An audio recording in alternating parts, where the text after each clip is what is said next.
parce que malheureusement, ça a été gommé de l'histoire, Mhm. alors qu'il y a eu beaucoup de tentatives qui, à l'époque, ont parfois réussi, souvent été mises en échec, et les échecs sont souvent liés à des assassinats. Par exemple, quand le Congo de Lumumba devient indépendant, l'objectif de Lumumba, c'est de libérer tout le reste du continent africain. Mhm.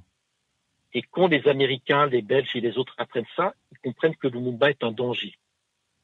Est un danger parce qu'en plus, il pourrait s'allier avec les communistes, etc. Donc, il faut reprendre la main sur le Congo. Et le Congo, je pense qu'on pourrait aussi faire toute une émission rien que sur ce territoire-là. Exact. C'est vraiment le fil conducteur de toute la problématique. Parce que c'est à partir du Congo que les Portugais avaient commencé à développer de manière plus stratégique le projet esclavagiste et le projet colonial.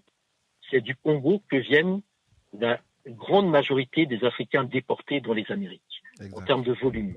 Ce qui Exact. veut dire qu'aujourd'hui, la spiritualité, la culture, les traditions liées aux différents peuples congos sont celles qui sont dominantes de manière générale dans les Amériques. Ensuite, autre élément important, lorsqu'on fait la conférence de Berlin, on décide que le Congo sera la propriété privée du roi des Belges. Mhm. Et c'est le plus gros morceau du gâteau, et c'est le morceau central du continent africain. Pourquoi on le donne au roi des Belges?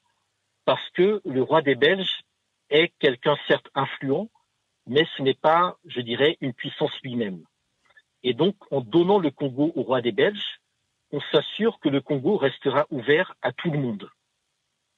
Et l'idée, dès le départ, c'était de faire du Congo le réservoir stratégique du monde entier. D'abord, le Wow. réservoir en hommes, donc en êtres humains, qu'on esclavagise et qu'on déporte. Et ensuite, à partir du projet colonial, en matières premières, puisque c'est les ressources du Congo qui vont notamment fonder toute l'économie du transport, le caoutchouc, le cuivre, etc., pour le téléphone, le télégraphe, etc. Mhm.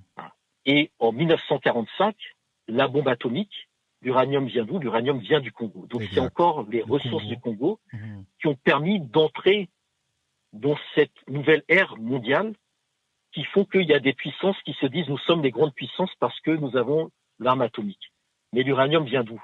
Il vient du Niger, il vient du Congo, il vient de tous ces territoires africains Mhm. où si nous étions maîtres de nos propres ressources, Exact. nous serions en capacité justement d'imposer ce rapport de force de manière différente. Wow. Et la fin de la guerre froide, années 90, la chute de Mobutu, qui n'est plus utile pour les différentes puissances occidentales, c'est aussi le point de départ de la course vers les nouveaux minerais stratégiques, puisque c'est la période où on sort du vieux téléphone, on passe aux satellites, aux téléphones portables, etc. Et on a besoin, encore une fois, des ressources stratégiques du Congo. Donc, en fait, toute l'histoire depuis 6 ou 7 siècles ne pourrait se résumer en fait qu'à l'histoire du Congo pour avoir quelque part un fil conducteur de notre problématique. Exact. Exact. Et donc, Exact. Lumumba était vraiment le personnage central qu'il fallait enlever pour éviter que, autour du Congo, les Africains fassent l'unité. Parce qu'aujourd'hui, il suffirait que le Congo seul se lève pour que l'Afrique intégralement soit debout. Mhm. Mais si le Sénégal seul se lève, le Sénégal seul ne pèse absolument rien. Donc, tant mieux pour les Sénégalais si le Sénégal se lève, mais ça ne changera pas le destin de l'Afrique. Tant mieux pour les Rwandais ou les Ghanéens si le Rwanda ou le Ghana font des mix.